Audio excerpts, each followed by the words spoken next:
அன்பு நேயர்களுக்கு இனிய வணக்கம். இது உங்கள் தமிழன் தொலைக்காட்சியின் அரசியல் அரங்கம் நிகழ்ச்சிக்கு உங்களை அன்புடன் வரவேற்கிறோம். நம் நிகழ்ச்சிக்கு தமிழ் தேச மக்கள் முன்னணி கட்சியின் ஒருங்கிணைப்பாளர் திரு செந்தில் அவர்கள் நம்முடன் இணைந்திருக்கிறார். அவரிடம் இதில் உள்ள அரசியல் களத்தை பற்றிய பல்வேறு தகவல்களை அவரிடம் கேட்போம். வணக்கம் சார். நன்றி. வணக்கம். எப்படி இருக்கு சார்? நல்லா இருக்கீங்களா? தமிழ் தேசம் ஒன்று தேசியம்னு வைப்பாங்க, இது புதுசாக தமிழ் தேசம் அப்படின்னு இருக்கிற மாதிரி. ஏன்னா தமிழ் தேசியத்தை முன்னெடுத்து தான் நிறைய அரசியல் அமைப்புகள் கட்சிகள்லாம் இருக்குது. உங்கள் அமைப்பு இதில் வித்தியாசமாக இருக்குது பேர்லையா? நீங்கள் என்ன மாதிரியான கொள்கையுடன் இதை துவங்கியிருக்கீங்க?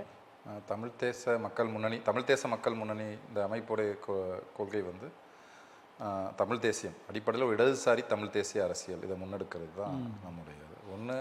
டில்லி அரசுடைய ஆதிக்கம், மாநில உரிமை ஆதிக்கத்துக்கு எதிரான நம்முடைய மாநிலத்துக்கான ஒரு முழுமையான அதிகாரம், இது ஒரு பக்கம். இன்னொரு பக்கம் நம் தமிழ்நாட்டுக்குள்ளே இருக்கக்கூடிய ஒரு ஏற்றத்தாழ்வான ஆதிக்கங்கள் இருக்கு இல்லையா, அதுக்கு மக்களுக்கான ஜனநாயகம், இது இன்னொரு உள்பக்கமாக நம்ம எடுக்கக்கூடிய கொள்கை. இது வந்து தேர்தலில் போட்டியிடக்கூடிய ஒரு அமைப்பு கிடையாது. ஒரு சாதி ஒழிப்பு, மாநில சுயாட்சி, அதுக்கப்புறம் அந்த ஒரு பேரழிவு திட்டங்களுக்கு எதிரான, சூழலியல் பேரழிவு திட்டங்களுக்கு எதிரான ஒரு ஏகாதிபத்திய எதிர்ப்பு, வல்லரசிய எதிர்ப்பு, இதை கொள்கையாக கொண்ட ஒரு அமைப்பு. எவ்வளோ நாள் ஆச்சு இந்த அமைப்பு? வந்து முன்னே வேறு பேரில் செயல்பட்டு இருந்தோம், தமிழ்நாடு மக்கள் கட்சின்ற பேரில் செயல்பட்டு இருந்தோம். இப்போ ஒரு 2018 இந்த பேரில் செயல்பட்டு இருக்கோம். தமிழகம் முழுவதும் இருக்கா இல்லை இந்தியா முழுவதுமா? தமிழ்நாட்டை முன்னெடுத்து தான். தமிழ்நாட்டில் ஒரு 6-7 மாவட்டங்களில் செயல்படும். நீங்கள் என்ன மாதிரியான விஷயங்களுக்கெல்லாம் போராட்ட காலத்துக்கு வந்திருக்கீங்க? இப்போ கூடங்குளம் அணு உலை பிரச்சனை வந்தப்போ கூடங்குளம் அணு உலை, மீத்தேன் எதிர்ப்பு, ஹைட்ரோ கார்பன் எதிர்ப்பு, இந்த உண்மையிலே காவிரி படுகையை வேளாண் மண்டலமாக மாற்றணும் அப்படின்ற கோரிக்கை முதல்ல வச்சு நாங்கள் தான் டெல்டா பகுதியில். இந்த கோரிக்கை தான் பின்னாடி வளர்த்தெடுக்கப்பட்டு ஒரு தமிழ்நாட்டுடைய சட்டப்பேரவை தீர்மானமாகவே இன்றைக்கி மாறி இருக்கு. மீத்தேன் பிரச்சனை வந்த காலத்தில், ஹைட்ரோ கார்பன் பிரச்சனை வந்த காலத்தில் 2011-12 இந்த கோரிக்கை முன் வச்சோம். கூடங்குளம் அணு உலை எதிர்ப்பு போராட்டத்தில் முக்கியமான அந்த ஒருங்கிணைப்பு பணிகளை வந்து சொன்ன வெளியிலேருந்து கூடங்குளம் அணு உலை எதிர்ப்பு மக்கள் கூட்டமைப்பு அப்படின்றதுல முக்கியமான ஒருங்கிணைப்பு குழு இருந்து செயல்பட்டோம். ஈழத்தமிழர் ஆதரவு போராட்டங்களில் மாணவர் போராட்டம், பிறகு தகவல் தொழில்நுட்பத்துறையினர், ஐடி துறையினர்கிட்ட போராட்டங்களை கட்டியமைப்பது, இந்த வேலைகள் வந்து அந்த 2009-15 காலகட்டத்தில் வேறு பேரில் நாங்கள் செயல்பட்டோம். இதில் வந்து ஒரு தீர்க்கமான பங்களிப்பை செஞ்சிட்ருக்கோம். இப்போ திருப்பதி இப்போ கரண்ட்டாக போயிட்டு இருக்கிறதுல பார்த்திங்கன்னா டங்ஸ்டன் எதிர்ப்பு போராட்டம் வந்தப்போ அங்கே அதில் தலையிட்டோம். பிறகு இங்கே திருப்பரங்குன்றம் பிரச்சனைகள்லையுமே வந்து இந்த மத நல்லிணக்க மக்கள் கூட்டமைப்பு அதோடைய ஒருங்கிணைப்பு வேலையை எங்கள் அமைப்பு தான் பண்ணிகிட்ருக்கு மதுரையில். இந்த மாதிரியான பிரச்சனைகளில் அப்போ இப்படி எடுத்துக்கலாம், எதிர்கட்சிகள் நடத்தக்கூடிய அனைத்து போராட்டங்களுக்கும் ஒரு பக்கத்தில் நீங்கள் எதிர்த்து போராடக்கூடிய ஒரு எதிர்கட்சிகள் பண்ணாததும் பண்ணுறோம். எதிர்கட்சிகள் எடுத்துக்காட்டுக்கு இப்போ யுஏபிஏ சட்டம் இருக்குது. யுஏபி சட்டத்தை திமுக ஆதரிச்சது. யுஏபிஏ பயன்படுத்தி கேரளாவில் வந்து சிபிஎம் வழக்கு போட்டுட்ருக்காங்க. கிட்டத்தட்ட பினராயி அரசே வந்து 150 எஃப்ஐஆர் யுஏபியில் போட்டிருக்காங்க. என்ஐஏ எதிர்ப்பை வந்து திமுக பண்ணுறதில்ல. தமிழ்நாட்டில் இப்போ 2 இடத்துல என்ஐஏடைய அலுவலகம் இருக்குது. ஆனால் யுஏபிஏ சிறைவாசிகளை விடுதலை செய்ய அப்படின்றது தொடர் இயக்கமாக நாங்கள் எடுத்திருக்கோம் தமிழ்நாட்டில். இப்போ அவங்க பேசுகிற கோரிக்கைகளை மட்டும் நம்ம எடுக்கலை, அவங்க பேச தயங்குற இப்போ அதானியை எதிர்த்து எந்த கோரிக்கையும் வந்து தமிழ்நாட்டில் திமுக வைக்கிறது கிடையாது. இப்போ அதானி எதிர்ப்பு போராட்டம், யுஏபிஏ சிறைவாசிகள் விடுதலை, இப்போ பாப்புலர் ஃப்ரண்ட் அமைப்பை தடை செஞ்சப்போ தடைக்கு எதிரான போராட்டங்கள், இதெல்லாம் நம்ம பண்ணோம். அதாவது முக்கியமாக டெல்லியில் இருக்கக்கூடிய பாசிச பாஜக அரசு அவங்களுடைய மக்கள் விரோத கொள்கைகளை எதிர்த்து போராடும். அது காங்கிரஸ் எதுக்காத கோரிக்கை, காங்கிரஸ் போராடாத கோரிக்கைகள் இருக்குது, திமுக போராடாத கோரிக்கைகள் இருக்குது, ஏன் இடதுசாரி கட்சிகள் சிபிஐ சிபிஎம் கூட போராடாத பேசாத கோரிக்கைகள் இருக்குது. அந்த விஷயங்கள் நாங்கள் வந்து அதாவது இவங்க ஆளுகின்ற அரசியல், அதனுடைய கூட்டணி கட்சிகள், எதிர்கட்சிகள் போராடாத சில விஷயங்களை கூட நீங்கள் முன்னெடுத்து மக்களுக்காக போராடுறீங்க. நமக்கு என்னென்னா பாசிச கொள்கை, அதோடைய அவங்க கொண்டு வரக்கூடிய சட்ட திருத்தங்கள், இது அதை எதிர்கொண்டு தான் நமக்கு முதன்மையானது.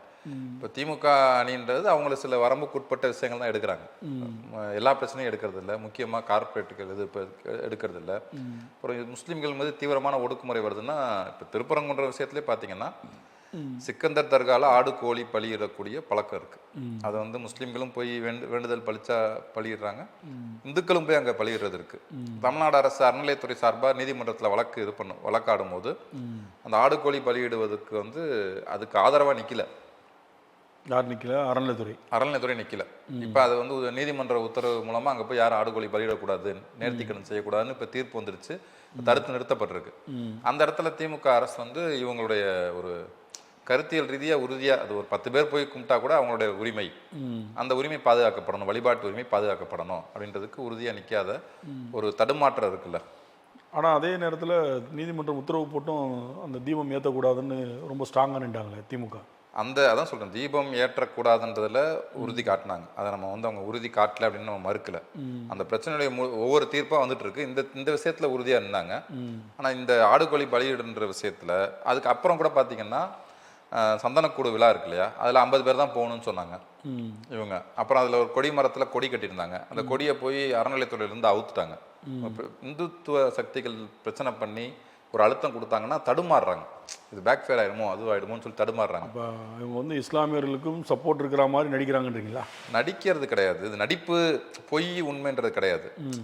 இந்த ஒரு ஒரு உறுதியான கொள்கை இருக்கிற, திட்டவட்டமாக கொள்கை மதசார்பின்மை, வழிபாட்டு உரிமை அப்படின்ற கொள்கையில் வந்து சில நேரம் மக்கள் பிற்பாக கூட இருப்பாங்க. இன்னொரு எடுத்துக்காட்டு சொல்கிறேன்னே, இப்போ ஜாதி ஆணவ கொலை அந்த விஷயம் நடக்குது. இப்போ திமுக வந்து ஜாதி மறுப்பு திருமணத்தை ஆதரிக்கிற கட்சி, எதுக்கிற கட்சியா? ஆதரிக்கிற கட்சி. ஜாதி மறுத்து காதலிச்சு கல்யாணம் பண்ணிக்கிங்க, சுயமரியாதை திருமணம், அந்த கொள்கை இருக்கு அவங்கள்ட்ட. அதை செயல்படுத்தணும். ஜாதி ஆணவ கொலைக்கு எதிராக ஒரு சட்டம் ஏற்றணும்னு வரும்போது செயல்பாட்டுக்கு போனால் என்ன ஆகும்னா, அந்த பிசி பிற்படுத்தப்பட்ட ஜாதிகளுடைய வாக்குகள் நமக்கு வராமல் போயிடுமோ அப்படின்ற ஒரு பயத்தில் செயல்படுத்த மாட்டேங்கிறாங்க. அப்போ அதை எதிர்த்து மக்கள்கிட்ட பிற்போக்குத்தனங்கள் இருக்கும். அதை கொண்டு போய் பிரச்சாரம் பண்ணி அதை மக்களை முன்னோக்கி கொண்டு வரது இருக்கு இல்லையா, அதில் வந்து நமக்கு ஓரளவுக்கு பண்ணுறது. மற்றபடி வாக்கு வங்கி அரசியல் அவங்களுக்கு தடையாக இருக்குது. இன்னொரு அண்ணா வந்து பிள்ளையாருக்கு தேங்காயும் உடைக்க மாட்டோம், பிள்ளையார் சிலையும் உடைக்க மாட்டோம்னு நிலைப்பாடு எடுத்தார். பிள்ளையார் சிலையை உடைக்கிறது திகாவுடைய கொள்கை, பெரிய அந்த கொள்கை எங்களுடைய கொள்கை இல்லைன்ட்டார். பிள்ளையாருக்கு போய் தேங்காய் உடைக்க மாட்டோன்றது வந்து மதசார்பின்மை. நாங்கள் ஒரு அரசியல் கட்சின்ற வகையில் நாங்கள் வந்து அதுலேருந்து விலகி நிற்போம். இப்போ இன்றைக்கி திமுக, இப்போ இருக்க ஸ்டாலின் தலைமையிலான திமுக என்ன பண்ணாங்க, முருகனுக்கு அறநிலையத்துறை சார்பாகவே மாநாடு எடுத்து பிஜேபியோட போட்டி போட்டுட்டு. இப்போ அன்னைக்கு பிஜேபி ஆர்எஸ்எஸ் ஒரு பெரிய சக்தி கிடையாது இந்தியாவில். அப்போ பாப்புலராக பிஜேபி ஆர்எஸ்எஸ் இந்தியாவில் ஒரு பெரிய சக்தியாக வரும்போது இவங்க அந்த ஒரு வெகுஜன அழுத்தத்துக்கு தடுமாறி ஒரு அதுக்கு ஈல்டாவதுன்னு சொல்கிறாங்கல்ல, வேறு வழி ஒத்துக்கிட்டு போகிறதுன்னு சொல்கிறாங்கல்ல. ஆமாம், கொள்கையில் உறுதியாக இருந்தால் இப்போ வந்து இந்துத்துவத்தை எதிர்த்து உறுதியாக இருக்கவங்க வந்து பதவி போனால் போகட்டும், உயிரே போனாலும் போகட்டும்னு நிறைய பேர் நின்றுருக்காங்க நாட்டில். இவர் பழைய அரசியல்வாதிகள். ஆமாம், காந்தி தொடங்கி இப்போ கடைசியாக சுட்டுக் கொல்லப்பட்ட கௌரி லங்கேஷ், கல்புர்கி, இவங்க எல்லாமே இந்த இப்போ சிறையில் இருக்காங்க. எத்தனையோ முஸ்லீம் இளைஞர்கள் அவங்களுக்கு தெரியாதா, பிஜேபி எதிர்த்து போராடினா ஜெயிலுக்கு போகும்னு தெரிஞ்சுதான் நூற்றுக்கணக்கான முஸ்லீம் இளைஞர்கள் சிறையில் இருக்காங்க. அப்போ இது நம்ம வேற என்ன, அவங்களுக்கு வந்து வாழ்வாசாவ பிரச்சனை, இஸ்லாமியர்களை பொறுத்த வரைக்கும் ஒரு வாழ்வாசாவ பிரச்சனை, போராடி தான் ஆகணும் அப்படின்ற இடம் இருக்குது. இப்போ இஸ்லாமியர் அல்லாதவங்க, இப்போ இந்த திராவிட முன்னேற்ற கழகம் வந்து ஒரு பார்ப்பனம் அல்லாத ஒரு இயக்கம் தான் அதோட அடிப்படையில். இந்த பார்ப்பனம் அல்லாதவர்ன்ற வரையறைக்குள்ளே முஸ்லீம்ஸ் வராங்களான்னா கிடையாது. அன்னைக்குன்னா முஸ்லீம்களுக்கு இது தேசிய லீக், இந்திய தேசிய லீக் இருந்துச்சு, சுதந்திர போராட்டத்தில் பங்கு பெற்றாங்க.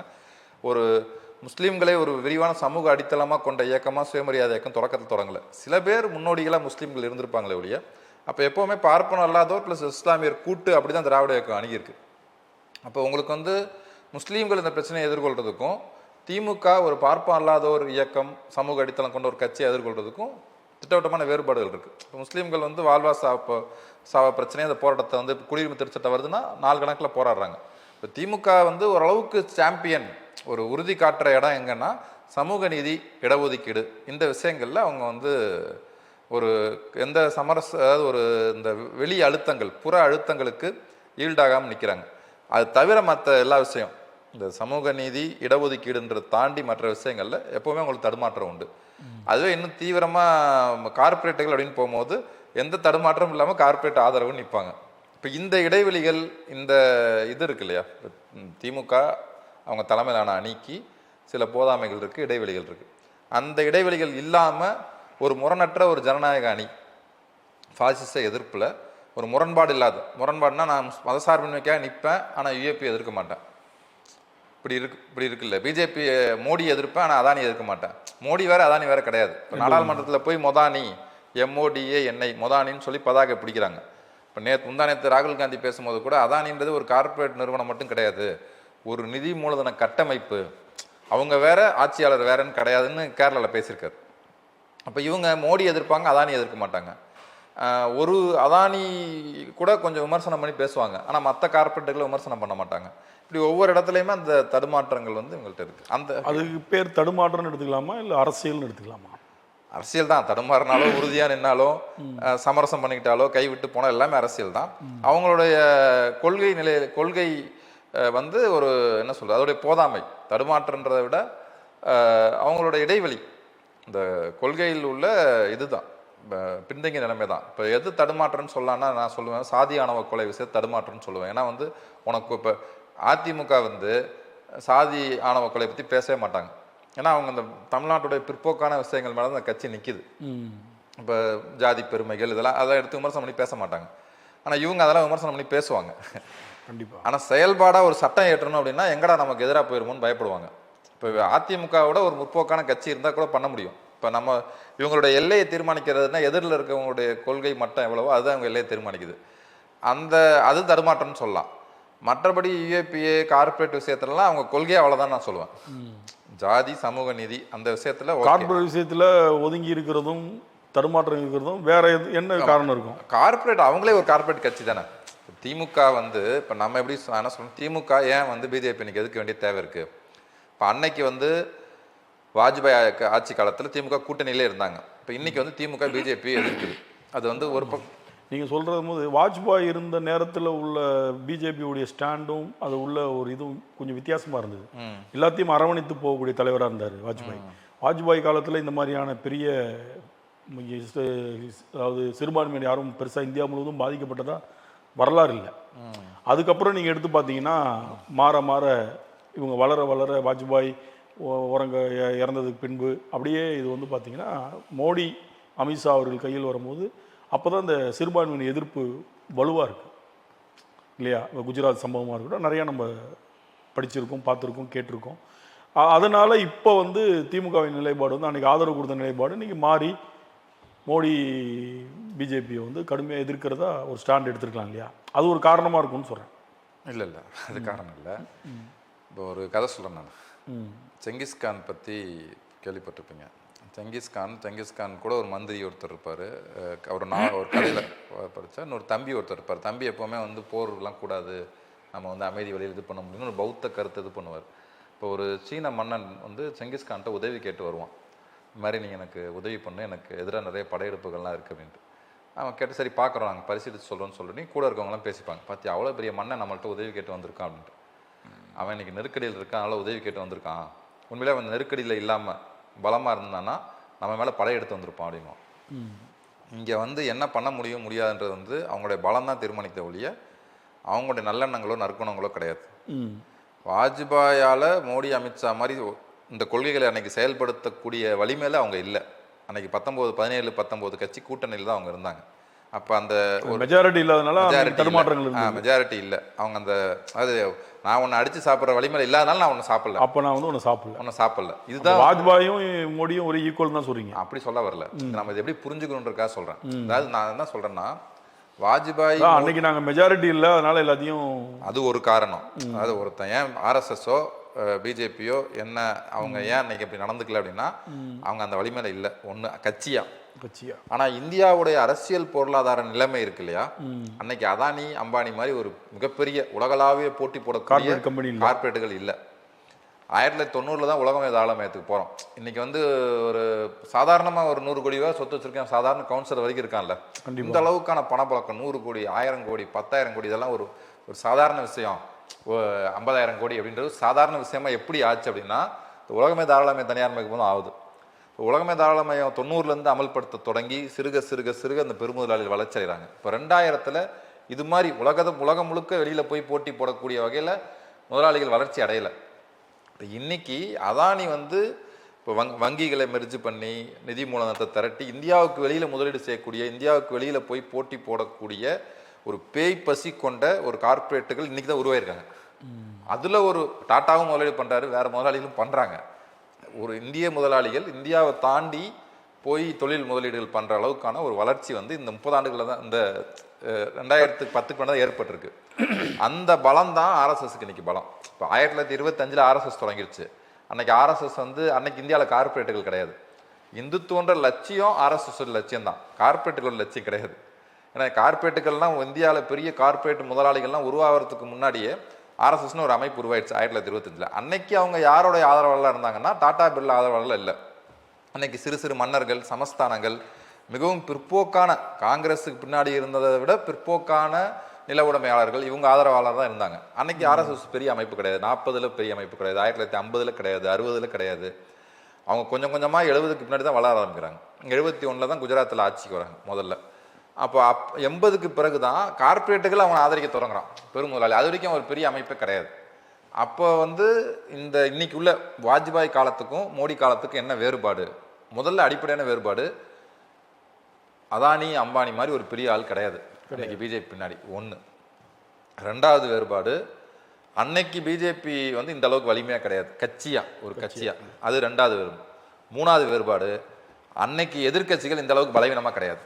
இந்த அளவுக்கு பலவீனமானதுக்கான ஒரு முக்கியமான காரணம், 1982 இந்திரா காந்தியோட சஞ்சய் காந்தி இறந்து கொல்லப்படுறார். 1984 இந்திரா காந்தி கொல்லப்படுறாங்க. 1991 ராஜீவ்காந்தி கொண்டு, 3 பேருமே பிரதமர் கேண்டிடேட். அப்போ இது வந்து இலங்கையில் நடந்துச்சு. எஸ்எல்எஃபிக்கும் யூஎன்பிக்கும் பார்த்தீங்கன்னா, யூஎன்பியில் வந்து ஒரு 3 தலைவர்கள் கடகடகடன் கொல்லப்படுவாங்க. பிரேமதாசா, அதுக்கு முன்னாடி ஒரு 3 தலைவர்கள் வந்து ஒரு முக்கியமாக பிரைம் மினிஸ்டர் அவர்கள் கொல்லப்படுவாங்க. இப்போ 2004 வந்து ராஜபக்சே வந்து ஆட்சிக்கு வரும்போது பார்த்தீங்கன்னா, ராஜபக்சேக்கு முன்னாடி ரணில் விக்ரமசிங்கே ஒரு ஆளே கிடையாது. எப்படி மோடி வந்து பப்புன்னு ராகுல் காந்தி டீல் பண்ணுறாரோ, அது மாதிரி ராஜபக்சே வந்து ரணில் விக்ரமசிங்கே டீல் பண்ணுற அளவுக்கு.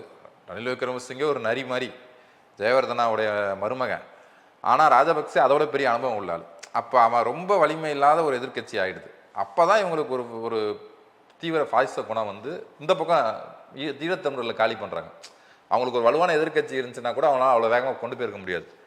அவன் சிங்களருக்குள்ளே எதிர்கட்சி கம்மியாக இருக்குது, எதிர்கட்சி வலிமை இல்லாமல் இருக்குது. இப்போ தமிழர்களில் புல்டோசர் வச்சு ஏற்றிட்டு போகிறாங்க. இப்போ அதே நிலைமை இங்கே எடுத்துங்க. மூணு தலைவர்கள் வந்து ஒரு 10 ஆண்டு காலத்தில் கொல்லப்படுறாங்க. 92க்குள்ளார 3 பேர் காங்கிரஸில் கொல்லப்பட்டாங்க. அப்போ ஒரு தற்காலிகமாக யார் நரசிம்மராவ் வரார். 96லேருந்து 98க்குள்ளே 2 வருஷத்தில் 3 பிரதமர் மாறுறாங்க. தேவகவுடா, ஐக்கிய குஜரால் இவங்கெல்லாம் மாறுறாங்க. அப்போ நிலையற்ற ஆட்சி வருது. இப்போ இந்தியா முதலாளி என்ன சொல்லுவான், ஏன்னா வேகமாக வளர்ந்து போயிட்டுருக்கோம் உலகமயமாக்கல்ல, இப்படி ஆட்சி மாறிட்டே இருந்தால் நாங்கள் எப்படி நாட்டில் தொழில் பண்ணுறது? அப்போ அவங்களே கொடுத்து சொல்லிப்பாங்க கருணாநிதியை. அப்போ எல்லாம் பிஜேபி ஆதரித்து நிலையான ஆட்சியை கொண்டு வாங்க அப்படின்ட்டு கார்பரேட்டுகள்.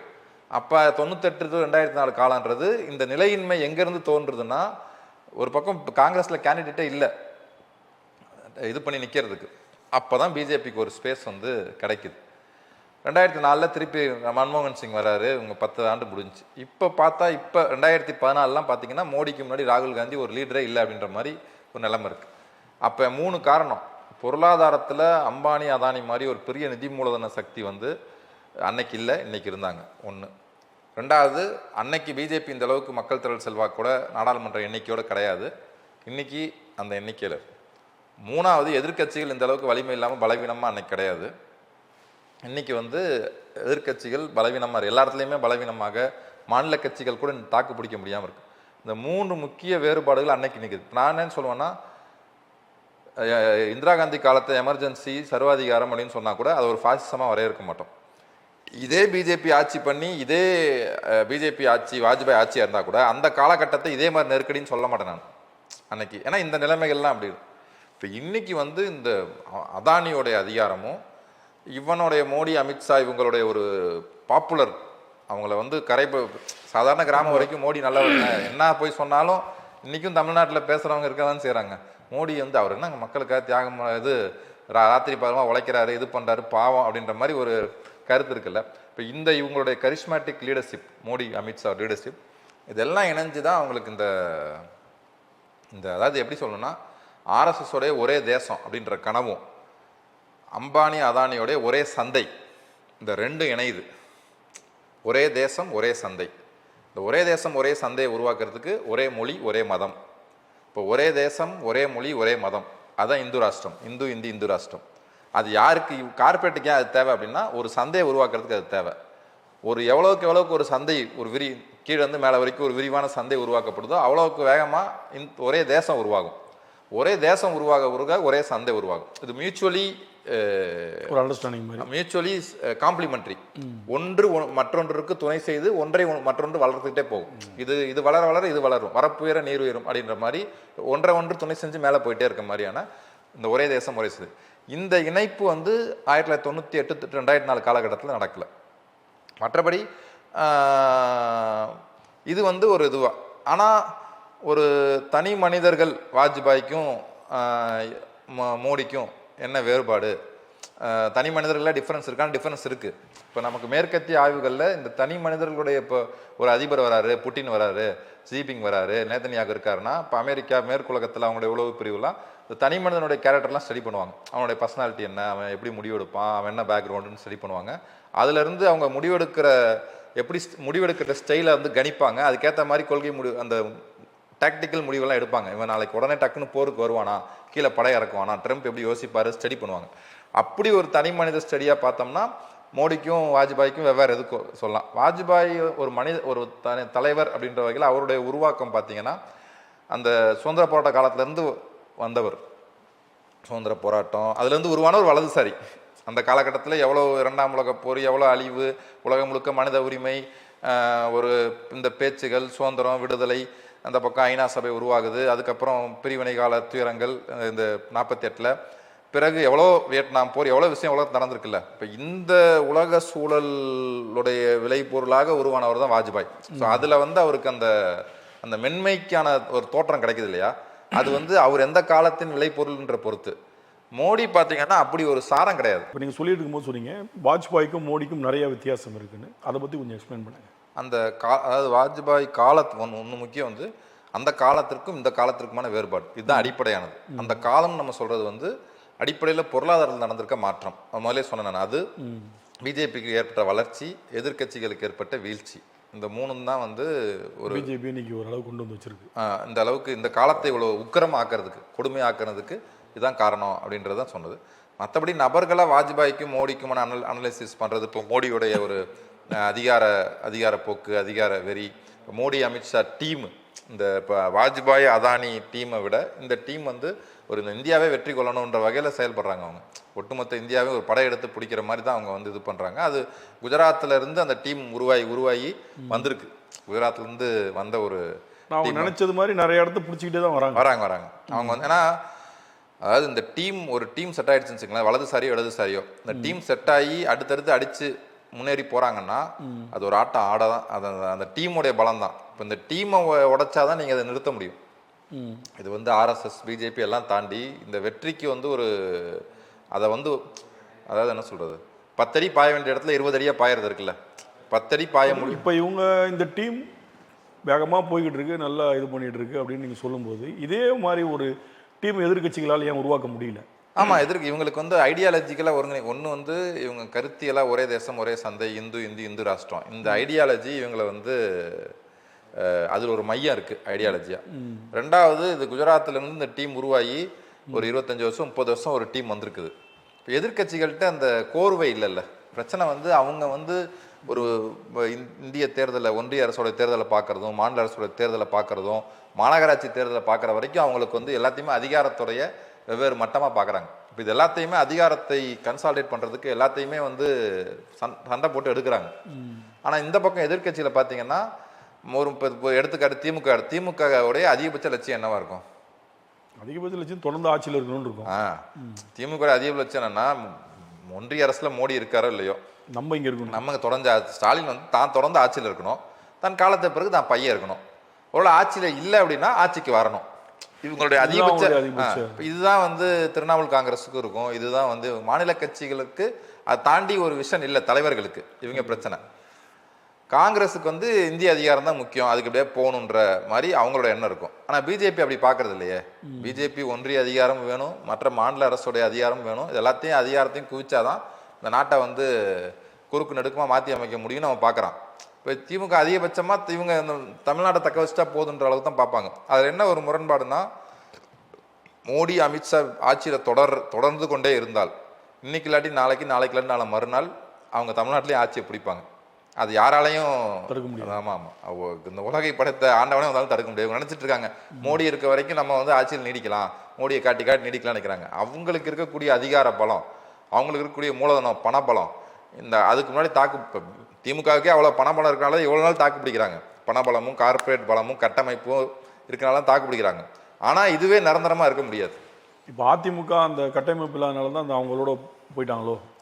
ஆமாம், அதிமுக கட்டமைப்பு இன்னொன்று, அதாவது பிஜேபியோடைய வருகை இந்திய அரசியலில் ஒரு ஐடியாலஜி கருத்தியலை முன்னுக்கு அதாவது ஒரு கருத்தியல் கட்சி, அது ஒரு அரசியல் களத்திற்கு கருத்தியலை கொண்டு வந்து வச்சிருக்கு. இந்து ராஷ்டிரம் இதான்ப்பா என் கொள்கை, எதிரில் யார் வாங்க அப்படின்ட்டு. இப்போ இந்த கொள்கையை எதிர்த்து கொள்கைக்கு மாற்றாவோ கொள்கையை எதிர்த்தோ விமர்சிச்சோ வச்சிருக்கவனுக்கெல்லாம் ஒரு பொருத்தப்பாடு இருக்குது. அப்படிலாம் கொள்கையே எதுவும் தேவையில்லைன்னு சொல்லிட்டு சும்மா அப்படி ஊஞ்சல் ஆடுற மாதிரி ஆடிட்டு இருக்கவங்கலாம் ஒன்று அந்த பக்கம் போகணும், இந்த பக்கம் போகணும். இப்போ அதிமுக தீவிரமாக நாங்கள் மாநில உரிமைக்காக பேசுகிறாங்கன்னு சொல்லி சண்டை போட்டால் அப்படி ஒரு கட்சி நீடிக்கிறதுக்கு ஒரு தேவை இருக்குது. அனைத்து இந்திய அண்ணா திராவிட கழகம் எனக்கு எந்த கொள்கையும் கிடையாதுங்க, திமுக எதுக்கிறது மட்டும் தான் எங்கள் கொள்கைன்னு ஓட்டினா அந்த அந்த யுகம் அந்த இந்திய அரசியலில் கொள்கையற்ற அல்லது ஒரு நடுநிலையாக இருக்க மாதிரி தீவிரமான கொள்கையெல்லாம் பேசாமல் பொதுவாக ஊழலெல்லாம் பேசிக்கிட்டு நல்லாச்சு அப்படின்னு பேசிக்கிட்டு காலத்தை ஓட்டலான்ற ஒரு காலம் முடிஞ்சிச்சு. இந்த பிஜேபியோடைய வருகை என்பது அரசியல் களத்தில் கொள்கை ஒரு கருத்தியலை முன்வச்சு அரசியல் நடத்த வேண்டிய கட்டாயத்தை இந்திய அரசியலுக்கு ஏற்படுத்திடுச்சு. பிஜேபி தான் அதை ஏற்படுத்தியிருக்கு. அப்போ திமுகவுக்கு குறைந்தபட்சம் பேசுறதுக்கு ஒரு ஐடியாலஜி இருக்குல்ல, சமூக நீதி. நான் அப்போ பிஜேபி சனாதனன்றான், நீ சமூக நீதின்ற.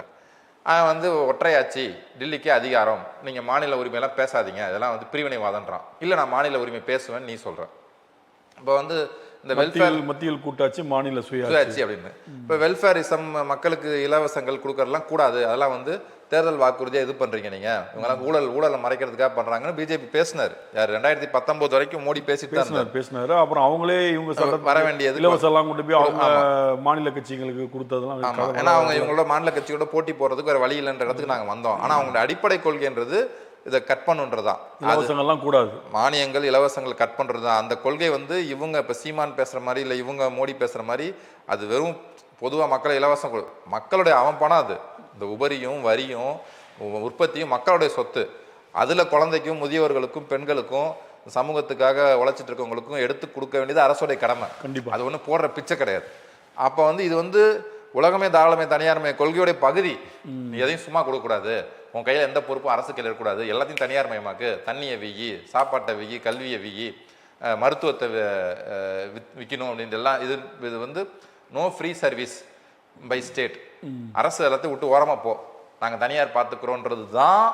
வெல்ஃபேரிசத்தை விட்டு வெளியில் வர்றது தான் உலகமே தாராளமே தனியார் மயம்.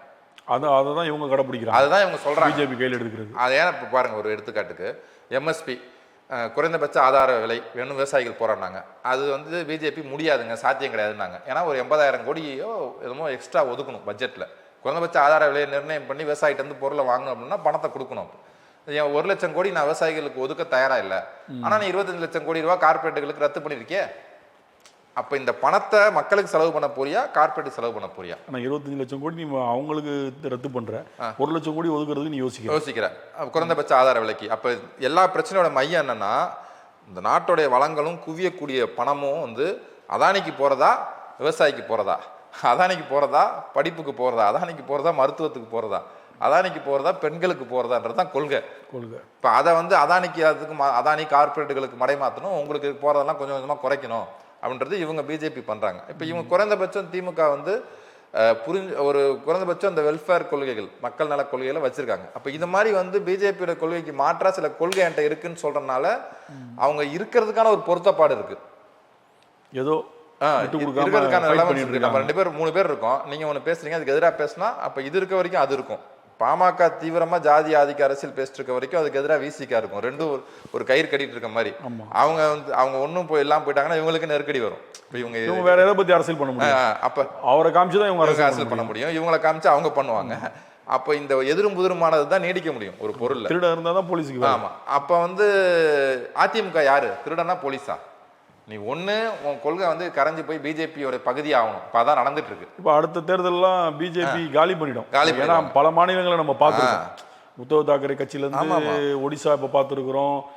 இப்போ பீகார் உடனே ஒரு சிஎம்லேருந்து இறக்குறாங்க. இதெல்லாம் நம்ம நடைமுறையில் அந்த லோக்கல் மாநில கட்சியை காலி பண்ணுது. காலி பண்ணி அங்கே வலுவாக உட்காடுறாங்க. எக்ஸாம்பிள் நம்ம இந்த கோவால ஒரே ஒரு சீட்டு ஜெயிச்சு முதல்வராக ஆமா, உட்காந்தாங்க. ஆமா. அதெல்லாம் வந்து சாத்தியமே இல்ல கிடையாது. அவங்க தான் இடி வச்சிருக்காங்க, பணம் வச்சிருக்காங்க, சிபிஐ வச்சிருக்காங்க. சிபிஐ வச்சிருக்காங்க. இப்ப இவங்களே வந்து நான் என்ன விரும்பியாங்க கொள்கை பேசாம இருக்கேன், அவன் கூப்பிட்டு வழக்கு போட்டு இடியை கூப்பிட்டு மிரட்டுறான், உன் மேலே இவ்வளவு வழக்கு இருக்கு, தூக்கி உள்ள எல்லாத்தையும் சாம பேத தான தண்டம். உனக்கு பணம் வேணுமா, பணம் வாங்கிட்டு கட்சிக்கு வா. ஆமா. இல்ல நீ வரமாட்ட, பணம் வேணாம்னு சொல்றியா, அப்போ உன் வீட்டுக்கு இடி வரும், ஜெயிலுக்கு போறியா கட்சிக்கு வரியா. அடுத்தடுத்து மிரட்டல் தான். உனக்கு ஆசை காட்டி ஒருத்தனை வர வைக்கலாம். சமபேத தான தண்டமே அதானே. தானம் கொடுத்து ஒருவனை வென்று கொள்வது, நயந்து பேசி ஒருத்தனை வெற்றி கொள்வது, இது எதுக்குமே வழி இல்லைன்னா தண்டம். இதுதான் சாணக்கியர் அந்த இவங்க மன்னர்கள் ராஜாங்கள் பண்ணதுதான். இப்போ அதை வந்து பிஜேபி முழுக்க எல்லாத்தையும் பயன்படுத்துறான். இந்த அம்ப விடுறான், அந்த அம்ப விடுறான் பயன்படுத்த. அப்போ அதிமுகவால் தாக்கு பிடிக்க முடியல. அப்போ இது என்னன்னா, இனி வந்து இந்திய அரசியல்ல கருத்தியல்லா ஒரு போர் நடந்துட்டு இருக்கு. நீ ஏதோ இந்த பக்கம் இல்லை அந்த பக்கம் நிற்கணும், நான் ரெண்டும் இல்லாமல் ஒரு ஆட்டம் ஆடுவேன்றவங்களுக்கு இடம் இல்லைன்றதா அந்த காலம். இப்போ அந்த மாதிரி ஒரு சூழலில் தான் விஜய் மாட்டிட்டு முடிக்கிறாரோ. விஜய்க்கு அதான் இவங்க என்ன பிரச்சனைனா நான் என்ன நினைக்கிறேன்னா 2014க்கு முன் 2014க்கு பின் அதான் இந்திய வரலாறு. இப்படி ஒரு மாற்றம் நடந்துருச்சு திட்டவட்டமாக. கொரோனாவுக்கு உலக வரலாறு பார்த்தீங்கன்னா கொரோனாவுக்கு பின், கொரோனாவுக்கு முன். கொரோனாவுக்கு பின் சைனா இவ்வளோ பெரிய சக்தியாக உலகத்துக்கு தன்னை வெளிப்படுத்திக்கல. கொரோனாவுக்கு பின் வந்து அது வெளிப்படுத்திக்கிச்சு. அப்போ கொரோனாவுக்கு முன்னான உலகம் கிடையாது, கொரோனாவுக்கு பின்னான உலகம். ஒரு சக்தி சைனா உலகத்தில். இப்போ அமெரிக்கானா அதுக்கு 300 முனையில் நான் ஒருத்தன் வந்துட்டேன் அப்படின்னு சைனா தன்னுடைய வருகையை அறிவித்தது தான் கொரோனாவுக்கு பின்னான ஒரு காலன்றது. அது மாதிரி மோடிக்கு பின், மோடிக்கு முன் தான் இந்திய வரலாறு. ஏன்னா மோடிக்கு முன்னாடி வந்து இந்தியாவில் ராமர் கோயில் இல்லை, மோடி வந்த பிறகு ராமர் கோயில் வந்துருச்சு. மோடி வந்த பிறகு 370 நீக்கப்பட்டுருச்சு. நிறைய இது மாதிரி நம்ம பெரும் பட்டியல் கொடுக்கலாம்.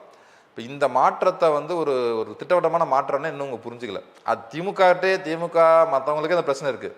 இதுவும் கடந்து போகும், எவ்வளவோ பார்த்துட்டோம், இதுவும் போகுங்க, அடுத்த எலெக்ஷனில் மோடி ஆட்சி விட்டு போயிடுவாருங்க அப்படின்னு நினச்சி திமுக அப்படி நினச்சிட்டு இருக்கு. ஒரு தேர்தலுக்கு இன்னொரு தேர்தல், ஒரு தேர்தலுக்கு இன்னொரு தேர்தலில், இந்த தேர்தல் இல்லாட்டி அடுத்த தேர்தல் இன்னும் 5 வருஷம் வெயிட் பண்ணுவோம். இவங்களுக்கு இன்னும் பிரச்சனை கிடையாது, உயிர் போகிற பிரச்சனை கிடையாது, கட்சி இருக்கணும், ஆட்சி இருக்கணும், அவ்வளோதான்.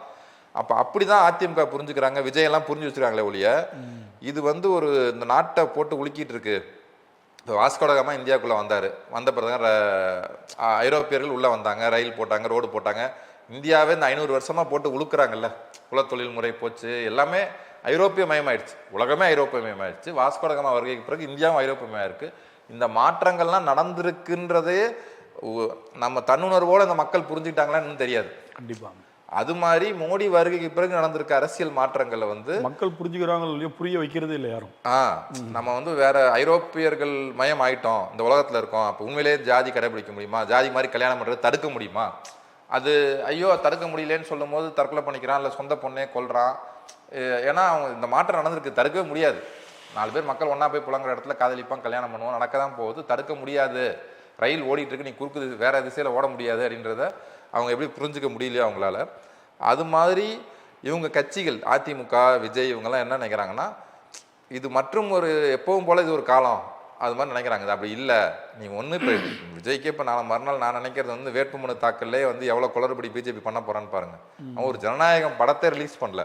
நீ வந்து இப்போ விஜய்க்கெல்லாம் என்னன்னா புரிஞ்சிருக்கும், ஜனநாயக படம் அவங்க ரிலீஸ் ஆகாதப்பயே, சிபிஐ என்கொயரி அப்பயே, அப்புறம் அக்கபக்கமாக பார்த்து நம்ம பிஜேபியை ரொம்ப வெளிப்படையாக எதிர்த்தா நம்மளை வந்து சங்க பிடிச்சிருவாங்க அவங்களாம் இப்போ எதுக்கெல்லாம் முடியாதுன்ற ஒரு புரிதலே அவங்களுக்கு வந்திருக்கும். அதனால அவங்க வந்து அப்படியே நடுநிலைமையாக நிற்கிற மாதிரி, சில நேரத்தில் போயிட்டு நாங்கள் பிஜேபி தான் எதுக்குறோன்னு சொல்கிற மாதிரி இப்படி பயப்படுறாங்க. பயம்தான். ஏன்னா அவரு எனக்கு பயமே இல்லை, என்னெல்லாம் மிரட்ட முடியுமா அந்த மாதிரி ஆளா நானுன்ற பிரச்சாரத்தில். அதான். ஆனால் நீங்கள் வந்து மிரட்டுறாங்கன்னு சொல்லிட்டீங்க அப்பட்டமா. ஆமாம். அவங்க பயம், அதாவது நம்ம இந்த நாட்டில் பயமே படாத எவ்வளோ பேரை பார்த்துருக்கோங்க. பயப்படாதவங்கலாம் வந்து நேருக்கு நேராக இன்னும் போராட. இப்போ ஒரு எடுத்துக்காட்டுக்கு சொல்கிறேன், பாப்புலர் ஃப்ரண்ட் ஆஃப் இந்தியான்னு ஒரு அமைப்பு இருக்குது. அந்த அமைப்பை தடை பண்ணிட்டாங்க. அந்த அமைப்போட தலைவர்கள் 3 பேர் கேரளா சேர்ந்தவங்க, அபுபக்கர் சாஹிப், அதுக்கப்புறம் ப்ரொஃபஸர் கோயா, அப்புறம் அப்துல் ரஹீமன். இவங்க எல்லாமே 3 பேரும் கேரளாக்காரங்க தான். 3 பேரும் திகார் ஜெயிலில் வச்சுருக்கான். எல்லாம் வயசானவங்க, 60 வயசுக்கு மேலே நோய்வாய்ப்பட்டவங்க பாதி பேர். ஏன்னா அவங்க வெளியில் இருந்தால் பிஜேபி எதுக்கிறதா தான் வச்சுருக்கான்.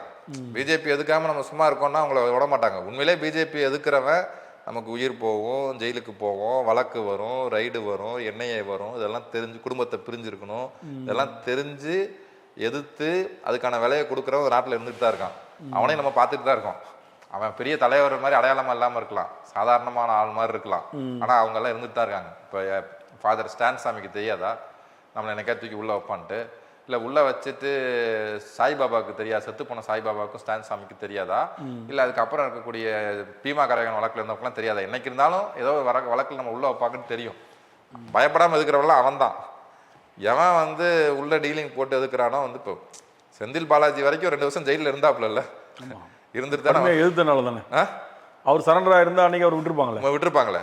அப்ப எதுக்குறவன் எதிர்த்து நிக்கிறதுன்றது ஒரு பெரிய அசார் தைரியம் வேணும். நீ அப்ப அவன் எதுக்கறனால தான் ஜெயிலுக்கு போயிருக்கான்னு நம்ம கண்ணுக்கு தெரியும். எதுக்கறனால தான் அவன் வீட்டுக்கு ரைடு போகுதுன்னு தெரியும். எதுக்கறனால தான் அவன் சொத்தை பறிமுதல் பண்றான்னு தெரியும்.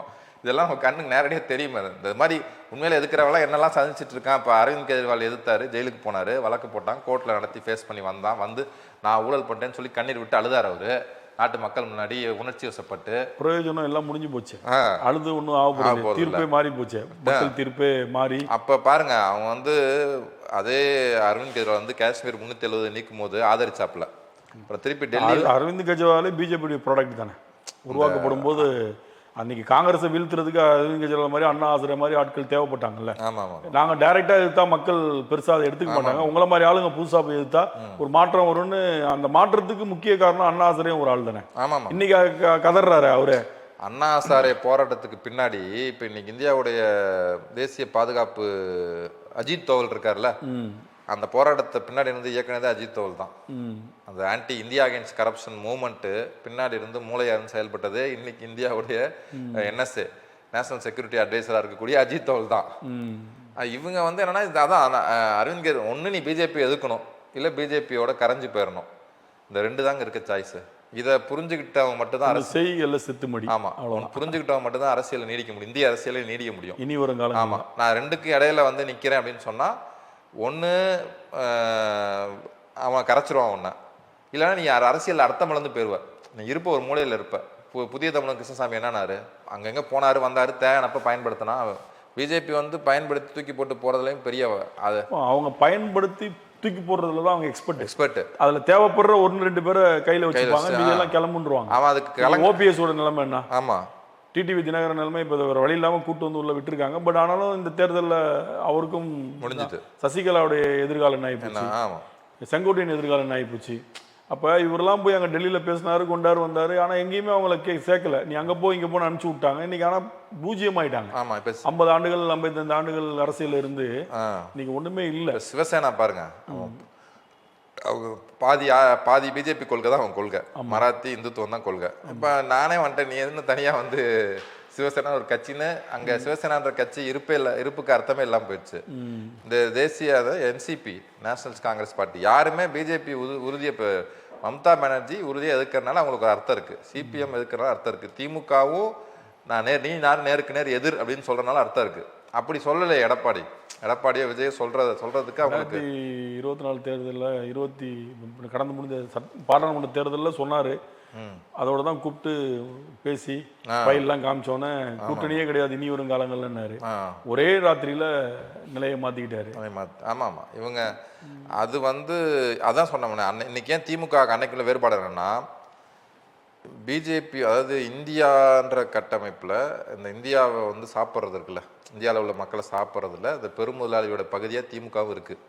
அவன் பிஜேபி என்ன சொல்கிறான், நீ மாநில உரிமை சமூக நீதி இதெல்லாம் பேசிக்கிட்டு நீ வந்து இந்தியாவை சுரண்டி சாப்பிட்றதுல பங்கு கேட்குறீங்க ஒரு குரூப் தமிழ்நாட்டில் இருந்து. அப்படிலாம் நாங்கள் வந்து இதெல்லாம் அனுமதிக்க தயாராக இல்லை, எங்கள் கொள்கையோட ஒத்துப்போம். மேற்கு இந்தியாவில் இருக்க சில கார்பரேட்டு அவங்க இந்தியாவை சாப்பிட்றாங்க, நீங்கள்லாம் எல்லாரும் சேர்ந்து எங்களுக்கு பங்கு வேணும்னா கேட்டால் அனுமதிக்க முடியாது. ஒன்று எங்களோட சேர்ந்துக்குங்க, தனியாக நான் மாநிலம் எங்களுக்கு நீங்கள் மாநில சுயாட்சி சமூக நீதிலாம் சொல்லிக்கிட்டு என்ன பண்ணுறேன், இவங்க என்ன பண்ணுறாங்கன்னா பங்கு கேட்குறாங்க, இந்தியாவை சுரண்டதில் பங்கு கேட்குறாங்க. ஏற்கனவே அப்படி தான் அமைச்சராக இருந்தாங்க, போனாங்க வந்தாங்க. அதான் அவன் தயாராக ஒரே நாடு ஒரே தேசம் இல்லை ஒத்துக்கிட்டு நாட்டிலேருந்து வேணா ஒருத்தர் 2 பேர் வரீங்கன்னா அவனை சேர்த்துப்போம் சிவநாடார் மாதிரி. தனியாக நான் ஒரு பேரம் பேசுவேன், நாங்களும் ஒரு ஆள் தான் அப்படின்ற மாதிரிலாம் பண்ணுறதுக்கு அவங்க தயாராக இல்லை. அதனால் இப்போ திமுக வந்து இதை எதிர்த்து போராடல அப்படின்னா அவங்கள அழிஞ்சு தான் ஆகும். அவங்க இந்த இந்தியா சாப்பிட்ற இடத்துக்கு இருக்க முடியாது. அப்போ என்ன இந்த போராட்டம் தீவிரமாக வளர்ந்து போக என்ன ஆகும்னா, ஒரு குரூப்பு இந்த பக்கம் வந்தாகணும், சரி மோதி பார்த்து சண்டை போடுவோன்னு வந்துடணும். இன்னொரு திமுகவே ஒரு ஸ்பிரிட் வரணும், வந்து இன்னொரு குரூப் வந்து சமரசம் பண்ணிப்போன்னு வரும். இப்போ இந்தியா முழுக்க சின்ன இயக்கத்துலேருந்து பெரிய கட்சி வரைக்கும் 2 பாதை தான், ஒன்று சமரசம் பண்ணிக்கணும், இல்லை சண்டை போடணும். இது வந்து இந்த மாதிரி ஒவ்வொரு அமைப்புக்குள்ளேயும் இந்த பிரச்சனை வரதை வந்து தவிர்க்கவே முடியாது. இட் ஹஸ் பிகம், அதாவது it has become an inevitable phenomenon in each and every party and organisation to face this question whether to fight the fascism or surrender with fascism. இது இடதுசாரி உண்மைதான். ஆமாம், இது இடதுசாரி அமைப்பாக இருந்தாலும் சரி, எந்த அமைப்பாக இருந்தாலும் ஃபாசிசத்துக்கு எதிரான உறுதியான போராட்டம், வாழ்வா சாவான்ற போராட்டம், உயிரை கொடுத்து நடத்துகிற போராட்டம், இது ஒரு அணி. சமரசம் பண்ணிக்கலாம், இல்லை ஒரு பிரச்சனையே இல்லை பார்த்துக்கலாம், எல்லாம் ஒன்று தான் இப்படி சொல்கிறது இன்னொரு குரூப். இந்த மாதிரியான ஒரு ஸ்பிளிட் வந்து எல்லா இடத்துல இன்னைக்கு நேற்றோ இன்னைக்கோ நாளைக்கோ நாளை மறுநாளோ எல்லா இடத்துலையும் ஏற்பட போகுது. இது தவிர்க்கவே முடியாத, குறைஞ்சது அடுத்த 25 ஆண்டுகள் 30 ஆண்டுகளுக்கு பிஜேபி வந்து ஐதர் ஆளுங்கட்சியாவோ எதிர்கட்சியாவோ இருக்க போகுது. இதுதான் இந்திய அரசோட யதார்த்தம். அதனால அவங்க தான் அரசுடைய மையமாக இருக்க போகிறாங்க. இந்த இந்து ராஷ்டிரமா இல்லையா அப்படின்ற கேள்வி தான் இன்னும் வரக்கூடிய 25 வருஷத்துடைய கேள்வி, இந்தியாவுடைய கேள்வி. அப்போ வந்து ஆனால் அதுக்காக வந்து மோடி அமித்ஷா போனாலும் ஆபத்துன்ற, அப்படி ஆபத்து தான். மோடி போய் இன்னொருத்தர் வந்தால் என்னன்னு கிடையாது. உண்மையிலே மோடி அமித்ஷா பவர்லேருந்து இறக்கிட்டா நமக்கு இன்னைக்கு இருக்க ஒரு அபாயம் வந்து குறையும். ஏன்னா இந்த டீமை வந்து ஃபஸ்ட்டு காலி பண்ணி பவர்லேருந்து கொண்டு வரணும். அது ரொம்ப அடிப்படையான முக்கியத்துவம். அதே நேரத்தில் இதோடைய வளர்ச்சின்றது வந்து இன்னும் 25 ஆண்டுகளுக்கு அவங்க தான், பிஜேபி தான் அரசியலில் ஒரு மையமாக இருக்க போகிறாங்க. அவனை எதிர்த்தோ ஆதரிச்சோ தான் அரசியல் நடக்க போகுது. இப்போ இந்த மோடி அமித்ஷா ஆட்சியிலேருந்து இறக்குறதே அவ்வளோ ஈஸியான. இப்போ ட்ரம்ப் வந்தார், அவர் தோக்கடிச்சு பைடன் வந்தார், இப்போ ட்ரம்ப் இருக்கார். ட்ரம்ப் ஆட்சி நீடிக்க முடியுமான்னு சந்தேகம் தான். 33 மாகாணங்களில் 80 லட்சம் பேர் ஒரே நாளில் போராடி இருக்கான். நீ ஒன்றும் மன்னர் கிடையாது அப்படின்னு கோரிக்கையே வந்து, மன்னர்னு ஒருத்தர் கிடையாதுப்பா அந்த நாட்டில், அரண்மனைன்னு ஒன்று கிடையாதுப்பா, அலுவலகம் தான் இருக்குது அப்படின்னு சொல்லி 80 லட்சம் பேர் போராடி இருக்கான். 33 கோடி பேர் கொண்ட மக்கள் நம்ம 30 கோடி போகிற மக்களில் 80 லட்சம் பேர்னா 1 கோடி பண்ணால் 30ல் ஒருத்தர், நம்ம 100க்கு 3 பேர் போராடி இருக்கான் அந்த நாட்டில், அவ்வளோ பறந்து விரிந்த ஒரு இதில். அப்போ அவங்க திருப்பி ட்ரம்ப் ஆட்சிக்கு வர முடியுமான்னு சந்தேகம் தான். ஆனால் மோடி வந்து 3 முறை ஆட்சிக்கு வந்துட்டார். 3 முறை ஆட்சிக்கு வந்தும் கூட இன்னும் இந்த நாட்டில் இந்த தெளிவு ஏற்படலை. இப்போ மம்தாவும் காங்கிரஸும் சிபிஎம்மும் தனித்தனியாக தான் போட்டிடுறாங்க எங்கள் மேற்கு வங்கத்தில். அதுதான் இந்த பிரித்தாளும் சூழ்ச்சியில் ரொம்ப திறமையாக அவங்களுக்கு இந்த அபாயம் தெரியல. நீ இது இன்னைக்கோ நாளைக்கோ எல்லாரும் நீங்கள் ஒன்றுபட்டு தான் ஆகணும், இல்லைன்னா அவன் உன்னை சாப்பிட தான் போகிறான் அப்படின்றது தெரியல. அப்போ அவங்க தனியாக நம்ம மட்டும் தப்பிச்சுக்க முடியுமா? அந்த மாநில ஆட்சி தான் ஒரு உச்சம் நினைக்கிறாங்க. 3 பேர் அதையே இன்னும் கொஞ்சம் நாள்ல காலி பண்ணி வரைமுறைகள்லாம் மாற்றி அவன் இந்த டீலிமிட்டேஷன் மட்டும் செயல்படுத்திட்டான் அப்படின்னா இதுக்கெல்லாம் அர்த்தமே இல்லாமல் போயிடும். ஒரு 816 சீட்டுன்றாங்க. அவன் 2 மாநிலத்தில் ஜெயிச்சா மட்டும் போதும். அந்த மாநிலத்தை இது பண்ணிட்டு ஜெயிச்சுட்டு இப்போ ஈஸி எலெக்ஷன் கமிஷனர் கையில் போட்டு வச்சிருக்கான். ஆமாம். அப்போ வந்து நம்ம உண்மையிலே 2029 மோடி ஆட்சி இருந்து இறக்கிறோமா? இப்போ நான் 2019 போயிடுவான்னு நினச்சேன். 24 போயிடுவாங்கன்னு நினச்சோம், போகலை. 29 போயிடுவாங்களா அப்படின்னா அது கூட நம்ம என்ன ஈஸி கிடையாது. ஆனால் அவங்க 29 வந்து இன்னும் பலமா இருக்கிறதுக்கான கட்டமைப்பு வேலை இப்பயே பண்ணிட்டு இருக்காங்க. இப்பயே கட்டமைப்பு ரீதியாக 234ன்ற போது ஒரு 300 இடங்கள் கூடுதலா வரும்போது எனக்கு தமிழ்நாடு வேணா, கேரளா வேணா, ஆந்திரா வேணா, இந்த சைட்லேயே எனக்கு தேவையில்லை, அந்த பக்கமே ஜெயிச்சுட்டு ஆட்சியில் உட்காந்து நீங்க கதறிட்டே இருக்கீங்கன்ற மாதிரி தானே அர்த்தம். இடத்த மாத்துறான், தொகுதியை வந்து ரீட்ரா பண்றான், எலெக்ஷன் கமிஷன் கையில வச்சிருக்கான், பணம் வச்சிருக்கான், அதிகாரம் வச்சிருக்கான். அதுக்கு முன்னாடி நிறைய பேர் ஈடி தூக்கி உள்ள போட்டு.